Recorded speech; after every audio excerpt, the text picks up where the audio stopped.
السلام عليكم، مرحبا بكم في القناه. معكم الكوتش ياسين البرناوي.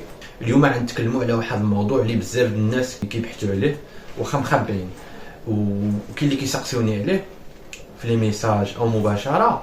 وهذا الموضوع هذا الموضوع غامض، هذه واحد الكلمه غامضه. شنو هي الكلمه؟ هذه الكلمه اللي غتعرفوها دابا اللي شفتوها في العنوان هي الكاريزما. ولدرجه ان حنا ما في الدارجه ديالنا ما ترجمناهاش مباشره، لا شبرنا وقلناها كما هي ما جا من الكلمات الفرنسيه. ما معنى الكلمه الفرنسيه؟ كيقول لك واحد الشخص كاريزماتيك. شنو هو التعريف ديال شخص كاريزماتيك؟ شخص كاريزماتيك هو واحد الانسان اللي كيكون عنده الجاذبيه مع الناس اللي معاه، يعني كيجذب الناس كاملين كيبغيو يجلسوا معاه وكيبغيو يهضروا معاه وكيبغيو يتعرفوا عليه، وكيكون عنده واحد الطاقه كبيره وواحد الهاله كبيره اللي كتخلي الناس كيمشيو عنده وكيتبعوه. هو شرط من شروط الانسان اللي يكون قائد او ليدر. باش تكون كاريزماتيك شخص، راه واحد الحاجه ماشي سهله، لان حنا ما نقدروش نكونتيفيو لا كاريزما. ما نقدروش مثلا نعطيو واحد الكميه ونقولوا هذا عنده 10 ولا 20 ولا 30 ولا 40، ولكن شي دواء تاخذوا وتشربوا وترجع كاريزماتيك. ولا فحال مثلا اخترعوا قال لك الفيرومونات هادو واحد الحاجه اللي كتجذب ما بين الرجل والمراه، ولا عملتيهم كاين بعض الكولونيا اللي كديرهم كيعطيوك لي فيرومون، ولكن صدق هادشي كامل غير كذوب، غير داكشي ديال الماركتينغ اللي ما كاين منه حتى شي حاجه. ولكن كاين بعض الامور اللي تقدر تزيد فيها في الكاريزما ديالك، وكاين بعض الامور اللي تقدر تزيدهم مره. فكاملين فينا كنعرفوا او شفنا في التلفازه او سمعنا او واحد السيد اللي كان ملي كيهضر كنرتحوا له وكيضحكنا وكيعجبنا وكنجبروا بزاف الناس كينجذبوا له. يعني هذاك الشخص كنقولوا عليه كاريزماتيك. هل هو عباره عن واحد الطاقه؟ يمكن. هل هي عباره عن واحد الهاله؟ هل هي عباره عن ذبذبات ايجابيه اللي كيجذب هذا السيد هذا؟ هادشي كامل ممكن، او دي فيبراسيون، يعني باقي كاين اختلاف، ولكن اللي كنعرفوه هو النتيجه ديالو. حنايا اول حاجه، شكون هو اكثر شخص كاريزماتيك في العالم؟ اكثر شخص كاريزماتيك في العالم هو هذا السيد هذا. وهذا السيد هذا هو الطفل. يعني اننا حنايا في واحد المرحله ملي كنا صغار كاملين كنا كاريزماتيك. عليا كنهضروا على الطفل الداخلي، inner child، او لا سورس ديالك او المصدر ديالك او الذات الحقيقيه ديالك في علم النفس. هذيك الطفل الداخلي ديالنا ملي كنكونوا صغار، شتي اي دري صغير ملي كتشوفو بس كتحس بالراحه علاش؟ لانك انت كتكون منجذب ليلو اوتوماتيكمون. الطاقه اللي ديك الهاله اللي كيعطيها اغلبيه الناس كينجذبوا، يعني الاطفال، الا بعض الناس اللي هما مرضين نفسيا، وبعض واحد الدوله اللي كتقتل الاطفال، لا داعي لذكر اسمها، راه ديجا هضرنا عليها، واللي هي ماشي دوله.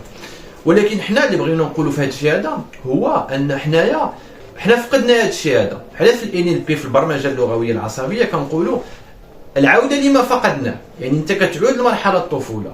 يعني النظره ديال علم النفس قبل كان كيشوف الطفل انه مكلخ ما كيعرفش شي وكذا، وخصنا نربيه وخصنا نضربو. دابا رجعنا ان خصنا علم النفس الحديث هو خصنا نحافظوا له داك الشيء اللي عنده، اللي فقدوه بصدمه الطفوله وديك الشيء. ولكن كاين شي طرق اللي هما براتيك اللي هما ساهلين، يعني بلاصه من ديك الخدمه اللي هي طويله في لا ثيرابي ولا بسيكو اناليز. شنو هي؟ رقم واحد يعني نهضروا عليها، تجمع ما بين العطاء والقدره انك تقول لا. وهادشي كنا هضرنا عليه في الفيديو اللي فات، وغنزيد ناكد عليه مره اخرى، كنستسمح للاعاده. هي انك تكون كتعطي، لان سر النجاح في العلاقات هو كتعطي. الانسان اللي كيعطي بلا مقابل. اما الانسان اللي غيقول لك لا حقا انا عطيت وما دارني والو، هذا الانسان كيتسنى المقابل. عطي وما تحاسبش كما قلنا في الفيديو اللي فات، ما كيهمش. ولكن ملي تعطي تعلم تقول لا، لان الا بقيتي كتعطي بزاف، بقيتي كتعطي كتدخل في ديك انك كترضي شي واحد، وديك الساعاتي بنادم يقدر يطلع لك فوق ظهرك. اذا عطي وتعلم تقول لا. جمع ما بين هذا الشيء هذا، كون انسان كريم، ولكن كون انسان كريم مع الاخر حتى مع راسك. اذا القاده الكاريزماتيك معروفين عندهم العطاء، كيعطيو للناس اللي عطاهم وبدون مقابل، سواء معنويا ولا ماديا ولا مع الانسان ولا مع الحيوان ولا مع الجماد كاع، فهمتيني، ولا مع البيئه. كون انسان معطاء، كون انسان كريم، يكون انسان اللي ماشي دمدومه وكنستسمح. رقم جوج، بركه ما تحاول تثبت راسك للغير، بركه ما تحاول كاليفي راسك، بركه ما تحاول تبان على الواحد، بركه ما تحاول تشكر في راسك. خلي الافعال ديالك والاقوال ديالك هما يهضروا عليهم. انا ما كنهضرش في كل فيديو ونقول لكم شنو عندي وشنو من دبلومات عندي وشنو قريت شنو تعلمت، انا بغيتكم تحسوها، واللي ما حسيتوهاش ماشي مشكل. عمركم ما تلاقيتوا شي واحد كيبقى ساعه هو كيهضر على راسو ما كيسكتش. طبعا اي واحد فينا كيعرف بحال هذا، وكيعرف بزاف الناس، وحنا في المجتمع المغربي عندنا بزاف الناس عندنا الفكره ان خصك تبان، خصك تقول عندي وعندي ودرت وعملت. خلي ديك الشيء هو يهضر عليك.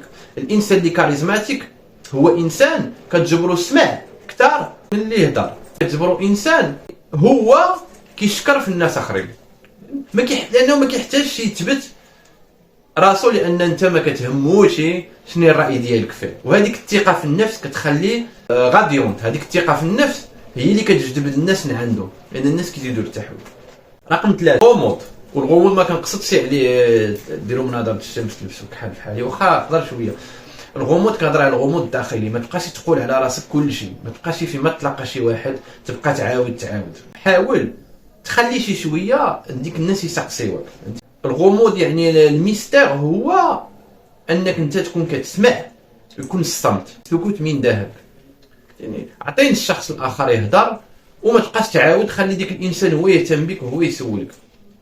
واحد النهار كنت جالس في واحد القهوه، كان واحد الراجل كبير. طبعا انا ما عنديش شي مشكل نتعارف مع شي واحد كذا، جبد معايا الهضره، انا ما عقلتي كيفاش جبد معايا الهضره. بدا كيهضر معايا، بدا كيهضر بدا كيعاود لي على كل شيء، عاود لي على حياته، على عائلته، على شي مسائل بزاف. ولكن الحاجه اللي لاحظت ان هذا السيد هذا ما سولني حتى شي سؤال عليا، ما سولني لا شكون انا، لا فين مشيت، لا شني كندير، لا، وما عطانيش حتى الفرصه باش نسولو. لو كان هذا السيد هذا عطاني غير ديك الفرصه وما عاود لي شي، كنت نقدر مثلا نسقسي، ولكن هو ما عطاني حتى شي فرصه تماما. وهذا هو الانسان ما يكونش عنده الذكاء الاجتماعي اللي غنهضروا عليه في واحد الفيديو. رقم 4، حاجه باينه ولكن من كثره ما كنلاحظها، الريحه. كتخيل شي واحد اللي هو كاريزماتيك وعنده الريحه في فمه، ولا الريحه في تحت يدو، ولا ما مدوشي، ولا عرقان. بعض المرات كتكون شي واحد كتكون كتقير، خصوصا النساء تثبت علميا انه كيشموا اكثر من الرجال. خيل غسل فمك، غسل سنانك كل ما قدرتي. الريحه ديال الكارو ولا الريحه ديال القهوه دوش فيها، باش يكون عندك واحد ديودورون اللي تعملو تحت يدك. الا عندك شي كولونيا ديرها، تتمر في شي كولونيا مزيانه، ما تتمرليش في كولونيا ديال ليترو وزيترون. ريحه رجلك الا كنتي مع شي ناس عندهم، سير غسل رجلك. المهم دائما انتبه لهذه القضيه، لانه حنا كنهضروا على الداخلي، مي هذه ما كاينينش شي حوايج اللي هما خارجيين اللي ما كيأثروش. سير عند طبيب السنان. الا كنتي غليظ دير الرياضه، لان الغليظ كيبقى يعرق بزاف.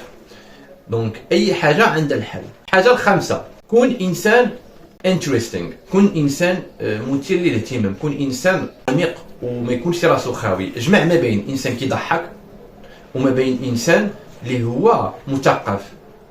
الثقافه ما كتعنيش ان عندك الدبلوم، راه شحال من واحد طبيب وراسو خاوي، وشحال من واحد مهندس وراسو خاوي في المجال اللي ديالو، لان هذيك قرايه كتقراها صحه.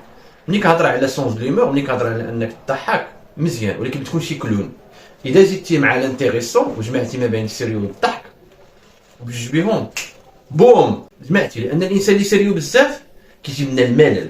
وهنا كندخلوا في ديك السبب اللي قلت لكم كيتكاليفيه، كنقولوا كيبان علينا الانسان اللي كيضحك بزاف كلون، لان النكته الاولى كتضحك، النكته الثانيه كتضحك، ولكن اقل النكته الثالثه ما كتضحكش، هذه معروفه. اذا نجمع ما بين هادو بجوج، وقرا كتوبه. هادشي راه كنت هضرت عليه في الفيديو.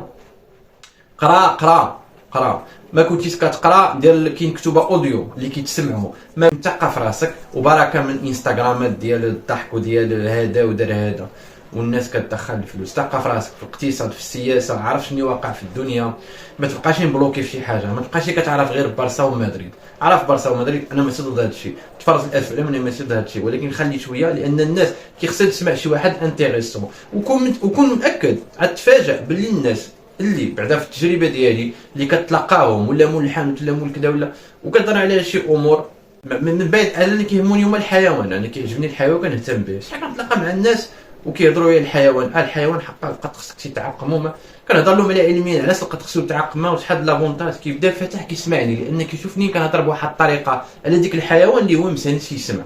التاريخ، الرياضه، الفلسفه، علم النفس، كاين بزاف غادي تغير لك حياتك، كون مأكد. وما حتى واحد ما غاديش يقول لك تثقف، ولا دوله ولا حتى شي حاجه، حتى واحد ما باغيك تثقف. خصك تجي من عند راسك، كون ايجابي، كون بوزيتيف.